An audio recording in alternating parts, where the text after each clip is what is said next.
Hello everyone, good afternoon সবাইকে।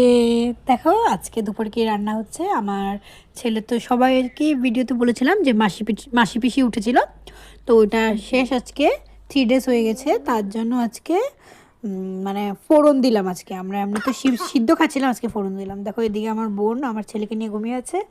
আর কি কী রান্না আছে চলো তোমাদেরকে দেখাই। দেখো আজকে হয়েছে পাঁচমিশালি তরকারি, মানে অনেক টেস্ট হয়েছে, পুরো আঠা আঠা করে ঝাল হয়েছে। মাই রান্না করেছে, খুব টেস্ট হয়েছে, খুব টেস্ট। তারপর করেছে মটর পনির, পনির আলু মটরশুঁটি দিয়ে তরকারি করেছে, মানে এত টেস্ট হয়েছে, এটাও খুব ভালো হয়েছে। আর পাশের বাসার মামি আমার একটা মামি আমাকে পাঁপড় আলু তরকারি দিয়েছে, ওইটা দেখাতে পারিনি, তখন খেতে বসে গেছি তো তার জন্য। আর এখানে দেখো বাঁধাকপির বড়া হচ্ছে, কি ভালো হয়েছে আজকে। মানে অনেকদিন পর খেলাম তো, নিরামিষই খাচ্ছি, মানে রান্নাটা খুব ভালো হয়েছে সত্যি। আর এখানে আমি খাচ্ছি, মানে আমি এখানে ভয়েস ওভার দিচ্ছি, আর আমার ছেলে দেখো এখানে ঠিক সে দুষ্টামি করছে।